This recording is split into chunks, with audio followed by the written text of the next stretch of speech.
بہت زیادہ رونے والے جو بچے ہوتے ہیں یا دودھ نہ پینے والے بچوں کے لیے بھی تعویذ کے طور پر سورہ ابراہیم تجویز کیا جاتا ہے. تفسیر برہان میں بھی یہ بات آئی ہے. اس کے علاوہ شیخ کفمی کی جو کتاب البلد الامین ہے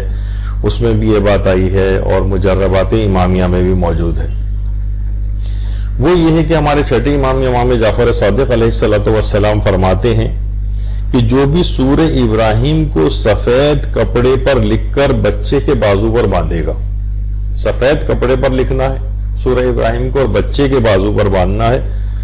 تو پروردگار عالم اسے گریہ کرنے سے، یعنی بہت زیادہ بے سبب جو بہت سارے بچے بہت زیادہ رو رہے ہوتے ہیں، اس کا بظاہر کوئی سبب بھی نہیں نظر آ رہا ہوتا، تو بے سبب گریہ کرنے سے اور خوف اور پریشانی سے محفوظ رکھے گا، اور وہ آسانی سے دودھ بھی پینے لگے گا. بہت سے بچے ہیں والدین بہت پریشان ہوتے ہیں، اس نے دودھ پینا چھوڑ دیا ہے، کمزور سے کمزور ہوتا چلا جا رہا ہے، تو اس سلسلے میں بھی یہ سورہ کارآمد ہے. اچھا، بچے کے خوف اور پریشانی کے اعتبار سے جو روایت میں آیا ہے، تو خوف اور پریشانی مقصد بہت سارے بچے سوتے میں بہت زیادہ ڈر جاتے ہیں یا بہت زیادہ عمومی زندگی میں بہت زیادہ خوف زدہ ہوتے ہیں. تو بہرحال ان تمام چیزوں کے لیے جو عام طور پر بچوں کی ایک اوور آل پرابلمز ہوتی ہیں، اس میں اگر سفید کپڑے پر لکھ کر اس کو بچے کے بازو میں باندھ دے سورہ ابراہیم کو، تو پروردگار عالم ان تمام پریشانیوں سے، بہت زیادہ بے سبب گریہ کرنے والا جو بچے ہوتے ہیں، وہ دودھ نہ پینے والے بچے، بہت زیادہ ڈر اور خوف رکھنے والے بچے، ان کے لیے تعویذ کا کام کرے گا، اور انشاءاللہ ان کے لیے ان تمام چیزوں سے حفاظت کا انتظام ہوگا. یہ سورہ کے خصوصی فضائل میں سے ہے.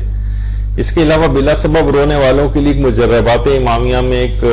عمل اور بھی بتایا گیا ہے. سورہ والنجم کی آیات 3 آیات ہیں، 59 سے لے کر اور 61 تک.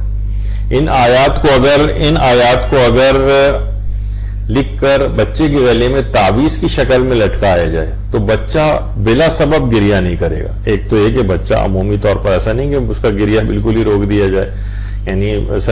گریہ کرنے سے، یعنی رونے سے کسی نہ کسی چیز کی نشاندہی کر رہا ہوتا ہے، کوئی پریشانی اس کو ہوتی ہے، کسی جگہ درد محسوس ہو رہا ہوتا ہے یا اور کوئی اس طرح کی بات. لیکن بہت سے بچے، اس میں تو خیر ایسا نہیں کیا جائے گا کہ اس کا گریہ بالکل اس کو کوئی عجیب چیز سمجھیں، لیکن بہت سے بچے بہت زیادہ یعنی اعتدال سے بہت زیادہ رو رہے ہوتے ہیں، بلا سبب رو رہے ہوتے ہیں، تو ان کے لیے بہرحال یہ ایک تعویذ کے طور پر